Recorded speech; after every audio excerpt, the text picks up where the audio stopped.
citizens of the Milky Way. My name is Dylan Hackworth. I'm Maureen Bogey. And this is Creep Street. Oh, ladies and gentlemen, listen, we got a big one today. What a big time episode, baby. Happy to have you with us. Huge episode today. We are interviewing none other than the Filipino heartthrob, Matteo Guidicelli. That's right. And I know people are excited about it, so I'm going to get right to all the opening stuff. Right. And that's why I reached out to an old friend. I did a play with him here in Chicago many years ago, back in 2008. Right. Matteo Guidicelli, one of the nicest. I'm telling you right now, you always wonder, in case our listeners in the Philippines wonder, you always wonder if they're as nice in real life as they seem, as their persona is. And I'm telling you, I'm not just saying this to flatter Matteo, but I'm being honest, because today, and when I knew him back in 2008, the sweetest, most humble, friendly person. Totally. And he still is to this day. When we got on that call with him, it was like the Matteo I knew from 2008. He hasn't aged. He looks incredible. Totally. I mean, he looks absolutely incredible. That's the real mystery we should be talking about. Absolutely. Yeah. And but he was so kind to take this time aside and chat with us. His wife Sarah even popped in for a second and said hello. We got to meet his dogs. Oh my gosh. What a great interview. All right, without any further ado, please enjoy this Creep Street podcast interview with Matteo Guidicelli. All right, citizens of the Milky Way, we have a very, very special guest with us today. I would say maybe one of the brightest stars in Philippines entertainment. Oh, absolutely, for sure. This is an honor. We are so lucky. Oh my gosh, we just watched one of his movies, Ghost Bride. Yes. Today, of all days, it was amazing. We loved it. Matteo, thank you so much for being on the Creep Street podcast. What's up, brother? And hi to your beautiful wife. How are you guys doing? Thank you. We're doing great. We're so glad that you could make time to do the show. We've been very fortunate. We've gotten a lot of listeners in the Philippines, and a subject they've requested a lot was the aswang. Aswang, brother. You'll have to forgive us. I'm sure we'll mispronounce a few things. No but that's, problem. We gotta get this right first. Say that's right. Swang. Swang. Aswang. Aswang. No, not aswang. Aswang. Aswang. No, not swang. Aswang. No, just aswang. Aswang. Yeah, dude, you got it there. Just there, just like a Filipino, right there. There we go. Aswang. Very good. Nice, very man. good. Well, the first thing we kind of realized when we started our research is that that's actually a kind of a broad umbrella name, is that there's actually many different types and categories of aswang. And we've kind of realized that depending on where you might have grown up in the Philippines, you might have a different idea or concept of what they are. When did you first hear about them? When you were young? How did that start for you? All right, I really want to ask you guys, why are you guys even doing this? And I mean, why are you talking about, are you super interested in like scary stuff? Like, yes. How? Really? When we met. You like horror movies and all these things? Yeah, and we also like, the horrors of I mean, we don't like the horrors of real life, but we're sort of fascinated by the macabre and the unexplained. We've always kind of believed that what we fear is really more about who we are as people. And no matter where you live, you might have a different name for it, but we kind of have very common monsters in all of our folklore. They might go by different names or whatnot, but there's kind of a shared common ground in what we fear. And I think that's something we found very interesting and kind of beautiful in such a scary subject. That's true. Aswang and all these scary things. I really believe why we fear things is because we don't know. Like, fear is the unknown, right? So, totally. That's what we totally agree. Yeah, so fear is the unknown. So if you go to a dark room and you don't know what's inside the room, you fear going inside. You're afraid of going to that room, right? I live in the capital of the Philippines called Manila, all right now, today. But I grew up in Cebu. Cebu is like a small province, an hour by plane outside of Manila. I guess it's more provincial there. So like the aswang, all these scary things are more. We grew up with them. You know what I'm saying? We always grew up with like nannies, helpers at home, etc. Right? When our parents would be at work or whatever, things like that, our nannies would take care of us, and they'd always want us to behave. Matteo, don't go there, stay here, because I was a crazy kid. I mean, like all kids, right? They just run around and break things, right? So their one weapon to control us was to always say, Matteo, Mateo, there's a monster there, there's a white lady here, there's a aswang there, you know, all these things. That was always in our minds, right? We won't enter a dark room, would sleep when we're told to sleep, etc., all these things. So that was always programmed in our mind as a Filipino. And I think every Filipino, we have all these like old people stories, like not just about aswang, but for example, like after working out, you're not allowed to shower because you might get sick. You can't do this, you can't. It's all like old people say, you know what I'm saying? Yeah, in America, that's kind of called like an old wives' tale. Yeah, where yeah. it's like, it's kind of like something that has been told to you by either like grandparents or parents or authority figures in your life that's kind of like, it has a bit of a lesson to it, or warning, I guess, in a way, if not necessarily a lesson. It's amazing how much scary lore has come out of just trying to get kids to behave. Exactly, man. Exactly. We found that out. You know, there's the aswang. I'm not really an expert in these terms, right? But I mean, I grew up with it. So there's like aswang, there's like a human being, and then a horse. You know what I'm saying? There's a white lady. There's aswang. There's like something hanging on your ceiling. There's things like this. There's all crazy visualizations. The manananggal is the big one, right? She's like one of the most feared, maybe one of the more famous of those creatures. Yeah, man. And it depends. There's a lot of places here in Manila where if you really want to see it, you go there and you can see it. You may or may not see it. You know what I'm saying? There's a street in here in Manila called Balete Drive. It's known to be haunted. You know, people are gonna say, "Oh, that house is haunted. Don't go there." But if you really want to go there, you can go there and see for yourself. You know what I'm saying? So I don't know. I've had personal experiences myself. All right, but I really believe it's a subconscious mind. Especially a few years ago, I think maybe 10 years ago, 8 years ago, I was, you know, in the showbiz industry here in the Philippines. We just go, we shoot every day, and we don't get rest. You know, for example, we shoot 24 hours, we sleep for 2 hours, we shoot again, and we're changing location. So like your brain is tired, your subconscious mind is so open. So for example, when you just wake up and you see things floating around, and I have plenty stories, and I actually have. We would love to, if you feel open to it, we would die to hear them. Yes. Let me tell you about this story. Yes, we can't wait. Two of my friends from Chicago, actually, from Columbia College. One's from Columbia, the other one's from DePaul. D and Rich. Okay. Anyways, I invited them over to the Philippines years back. And I encountered a lot of people saying, "Matteo, what's the Philippines? Do you guys wear grass skirts there? Do you have elevators, all this stuff?" I'm like, dude, don't worry, bro. We may be a third world country, but we have everything you guys have. Anyway, so they came over, the two of them came to the Philippines. And Rich was so enticed and so interested in scary things. Yeah. And he was like, dude, I want to see the aswang. I want to see this. I researched this. I was like, bro, why?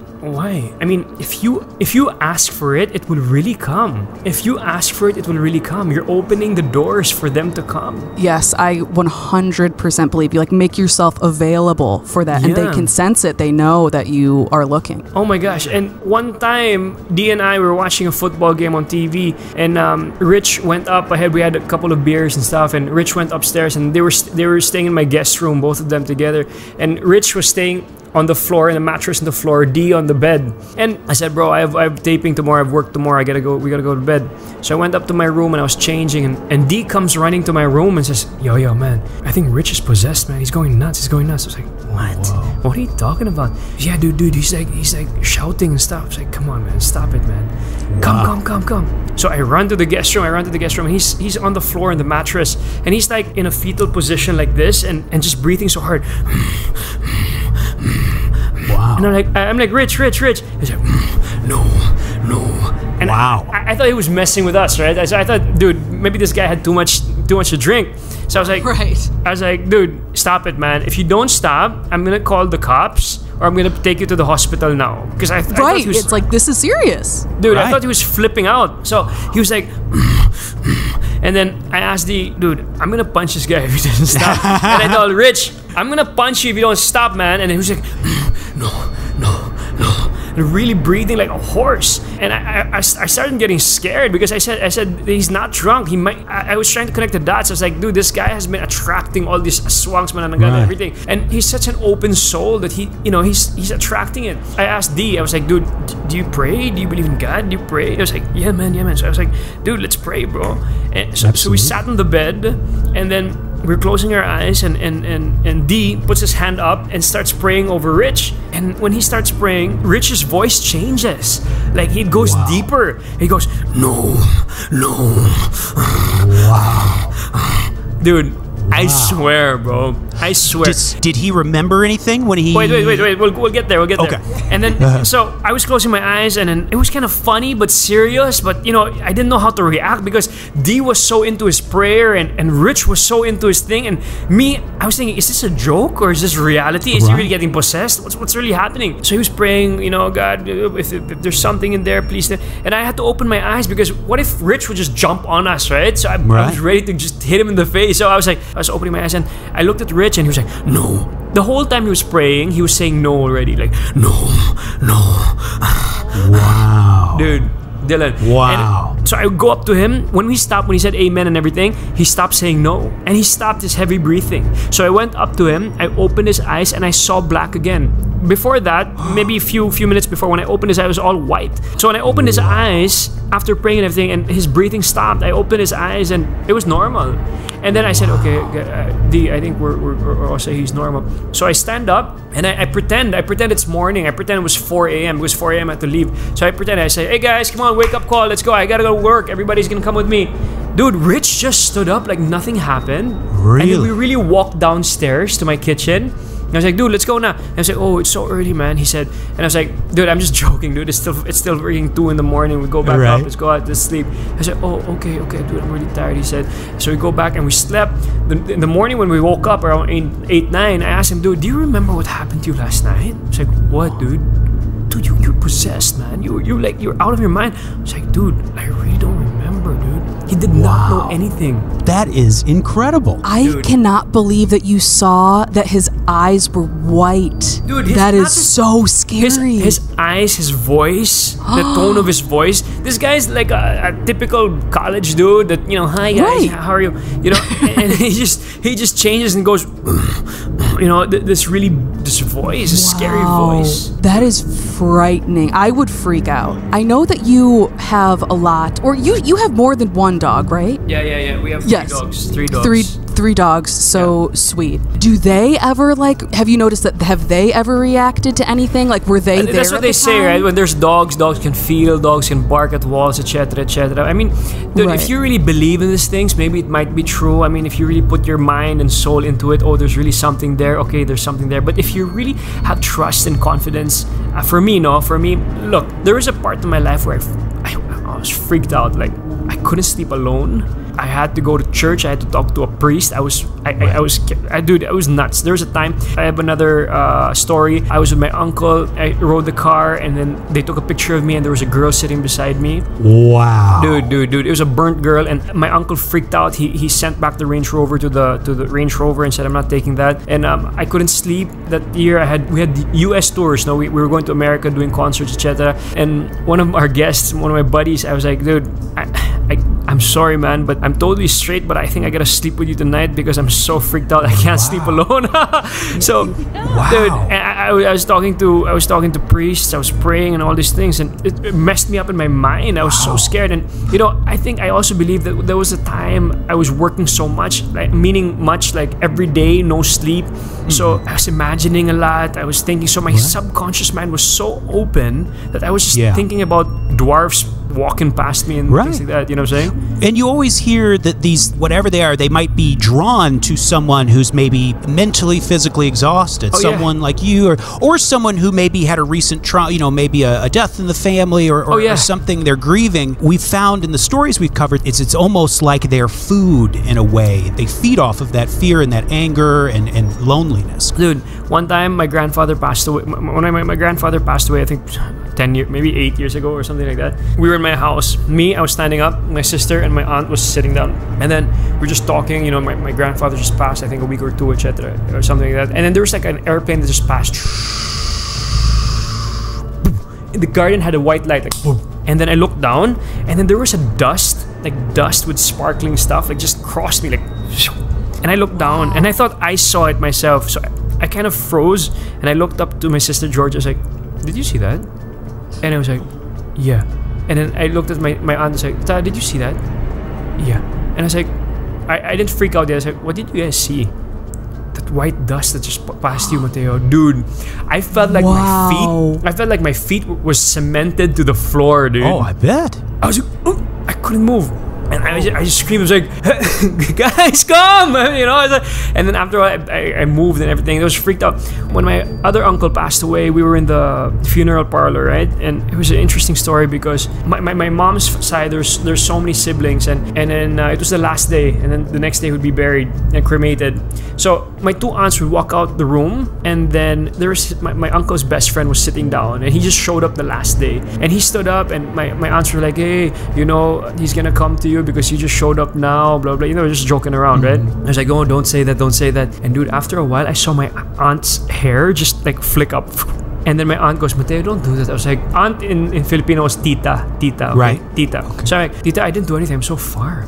And then later, my other aunt, I saw 3 fingers go like that in her ears, and I was like, tita, that wasn't me. I swear to God.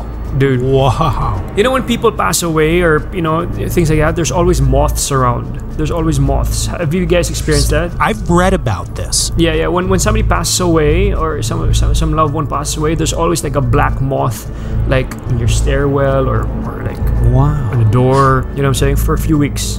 I mean, it's up to them. It's up to the individual to believe that or not. But in my experience in my life, whenever somebody passed away, there was always a moth somewhere. Incredible. Dude. Incredible. That's amazing. And did all of those experiences, first of all, let me say thank you so much for telling those stories. Those were amazing. It's exciting. You know, all these stories can freak one out, right? And especially if they go through it or whatever. But dude, let me tell you something. I joined the military last year. And like, I'm scared to sleep alone. I'm scared of heights. I have a lot of insecurities and everything. But last year when I joined the army, I went to a 45-day ranger training, and you know, we didn't sleep. Like, we only had 2 hours of sleep a day for 45 days, 2 hours, 3 hours, 1 hour. I remember waking up at maybe 1 in the morning. I had to cross, right? Just by myself from point A to point B. Maybe it was just 500 meters walk just to go to this location. It was pitch black. I had to do that almost every day. If I had my old mindset, I couldn't do that. I'd piss my pants. Like, I'd be so scared. You know what fixed me? Like, I don't know if you guys, I don't know what your religious beliefs are or whatever, but I'm a Catholic, you know, so I really prayed, and I really felt God with me all the time, and I'd always pray to God, and my faith was complete. No, my faith was complete. So I'm not scared. I'm not scared anymore. And you know, I feel like if you solidify yourself with faith or whatever you believe in, if you feel you're protected and all, you know, you're protected. You know, you're shielded. And part of what interested me about all of this is I'm kind of like you. I'm one of those people, and part of the reason why I love it, when I see a scary movie, I still get freaked out. You know, I'm one of those people. I love these things because they scare me. And part of what was been so great about this is it's actually, I found, solidified my faith even more just by learning about these outside things. Once you confront it, like you said, if you put your trust and your faith and everything, you can treat it as more of a learning experience. Yeah. So you guys pray? You pray? Yeah, absolutely. Yeah. Okay, I didn't know, right? So that's okay. Okay. Yeah. So I believe prayers and faith with God and believing and knowing you're protected, that heals everything. Before, obviously, you know, I was raised Catholic, I believe in God, I pray, etc. But my faith wasn't really solidified, like, you know, I can walk anywhere and God's with me all the time. Yeah, I prayed, etc. But there were still things entering my mind, you know what I'm saying? Through the years, when I got older, I think more wisdom, more life experience, and more learning about faith and everything else. You know, you walk into a room and, you know, you're not afraid anymore like before. You know, you have faith in the Lord that everything's protected. No evil spirit will enter you. You know what I'm saying? Things like that. That makes sense? No, that makes so much sense. And I think that's so beautiful too, that you've been able to find peace even though you've had these experiences and these things you've really actually seen and not just kind of like an idea of something. You've really had experiences. We know that you have done so many different shows, movies, songs, albums, everything in the show business world. So we were just curious, how does it, since, you know, we love horror, how is it different working on like a horror movie versus maybe a comedy or a drama or anything like that? Like, what was your experience making some horror movies? Horror stuff? I mean, mean, I just shot a horror during this whole pandemic. I only said yes to one project, acting-wise. It was this series, this episode called Kakambal. Kakambal is that the trailer on Instagram? I think we saw it. Yeah, it was very cool. Yeah, Kakambal means like a twin. Oh, so, okay, like a doppelganger almost. Yes, dude. Doppelganger. Yeah. So that's big in the Philippines too, right? Like for example, a kid says, "Oh, daddy, I saw mommy just walk in here a while ago," and dude, mommy's at work. Right. But mommy was really there. The kid really saw. They copy you. They copy your being. Right. This is also big here. Right. And it's strange because it's almost like you're seeing a ghost, but of someone who hasn't passed away. Yeah, they're copying a being. They're copying the voice. Right. Maybe the footsteps. Maybe the feeling. And that's something we've encountered a lot in a lot of our episode we just recorded that's coming out this week. We did the Annabelle doll. The real story that it's based on, they talked about how if you're using a Ouija board or something, to never 100% trust whoever it says that it is. It could say that it's a nice person or even a loved one who's passed, but these spirits can manipulate you and lie in order to get their foot in the door, essentially. My wife's here. Just say hi, love. Oh. Yeah, her voice. She's gonna go big. Oh, very cool. Big too. Say hi again, love, so your voice can be heard. Oh yeah. So we did that. That's the only during the pandemic. I was so hesitant in saying yes to any project because I don't want to get COVID, and obviously I just got married, and we visit my parents, and my sister just gave birth to a baby. Obviously to a baby, but hold on, my dog. This is Dakota. Oh, Dakota? She's beautiful. Yeah, she's a Dachshund, like a mini Dachshund. How many dogs do you have altogether, did you say? 3, just here, 3 in the house. Right. Enough. I said if we add another one, it has to be a human being. Yeah. Has to be a baby. So I didn't want to accept any movies or anything because of the circumstance, no. So I was very careful with work. There's a whole big protocol now. It's actually good. The protocol is going to work. Everybody's cleaner, more efficient at work, and people work faster. It's better. What I've been doing, I did 2 game shows, like a reality show I was hosting, but I just said one yes to this horror episode. No, it was called Kakambal, a doppelganger. It was fun to do. It was fun to do because it's always, when you perform, it's always nice to do something you're not, something that you do, some opposite thing that you can't be at home, what I'm saying? So it's always fun to do something crazy. So that was fun. Actually, that was really fun doing that Kakambal episode. People would always ask me, I actually did an Aswang episode before. Oh, wow. Yeah, we have like the series called Shake, Rattle, and Roll. All right. Oh, cool. Okay, everybody in the Philippines know this. Yeah. Shake, Rattle, and Roll has been going on for years, bro. Like decades. I think they stopped this year, or I don't know. I'm not sure. But yeah, it was like years. More than 20 years, 30 years. Anyways, our episode was the Aswang episode. It was like we were in an airplane and somebody gave birth to an Aswang, to like this creature that just ate everybody up. Oh my God. Going back to your question, when you shoot movies or horror movies, do you feel scared? Is it eerie? Is it, surprisingly it's not. Surprisingly, it's not what people think. It's scary. It's not. It might be if the location is really scary, if the location is really, really haunted.